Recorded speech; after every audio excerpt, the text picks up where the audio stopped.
Okay, so what if it's your job to simplify stuff that's a power of a power or a power of a fraction? And I'll explain what that means as we go along.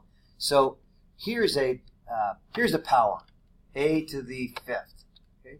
Well, what if you're supposed to take that to some power? So you got some power, and then the whole thing is taken to a power. Well, I don't really want to write this down, but this means a times a times a times a times a. Well, this means do that 4 times.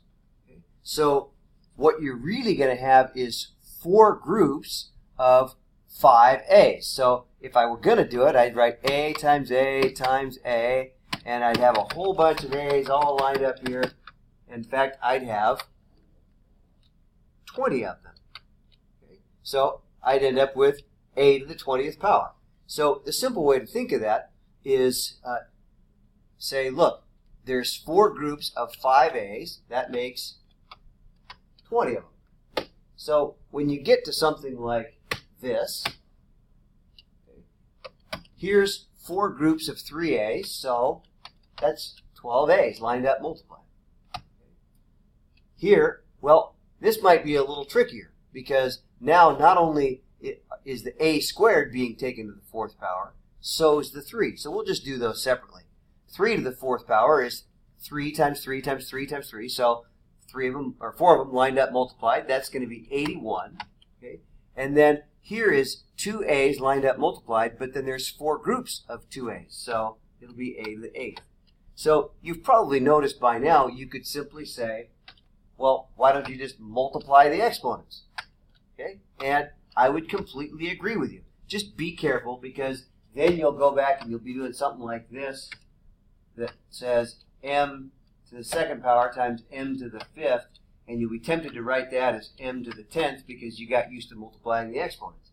And you need to remember, no, there's 2 m's here, 5 m's there, so that's really m to the 7th power. So just be careful. You're welcome to look for patterns. That's what we like to do in math, but just watch out about it. So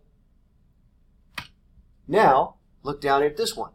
Well, first of all, what stuff is being taken to the 5th power? Notice the parentheses around the 2t cubed, not around the 6. So 6 is not actually being taken to the 5th power.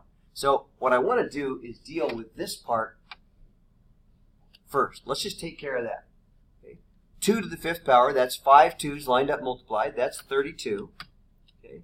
And then t to the 3rd power to the 5th, again, you can think of it as 5 groups of 3 t's, or you could simply think of it as multiplying the exponents. Either way, you're going to get 2 to the 15th. Okay. But don't forget, we still had a 6 out front. So there's actually a 6 times that. So we'll just say, well, 6 times 32, that's 192, and you still have a t to the 15th. Going on to some other ones. Again, be careful. 4 is being taken to the 2nd power, so that's 16. A cubed is being taken to the 2nd power. That's going to get you a to the 6th because either multiply the exponents or say 2 groups of 3 a's. And then b to the 5th is being squared as well, so you'll get b to the 10th. Same reason. Down here, watch out. There is a negative in here.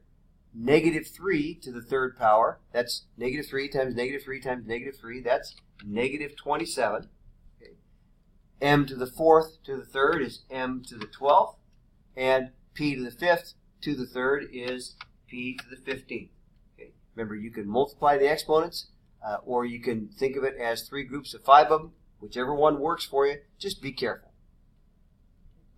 Oh, here's another example of, here's a different type of thing. This time we're taking a fraction to a power, but it turns out all you have to do is think, well, take the top to the 3rd power and take the bottom to the 3rd power.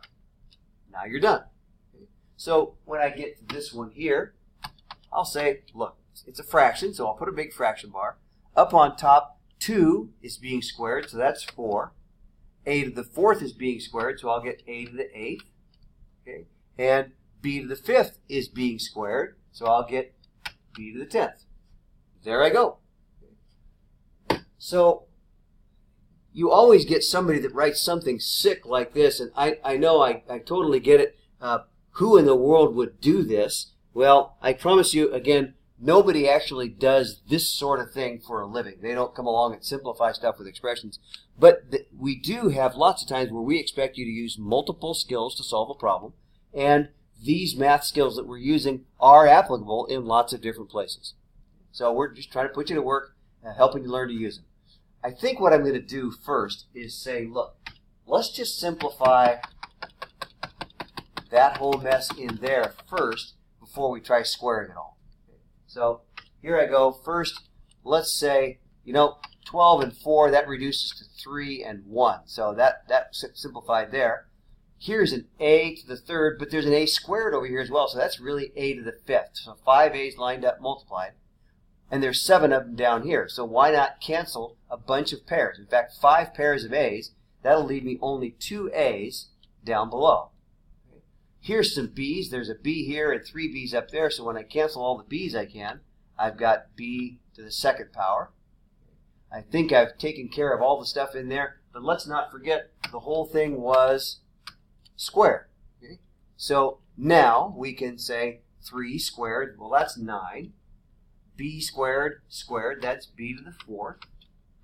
And a squared squared is a to the 4th. Now we've made that expression a lot simpler.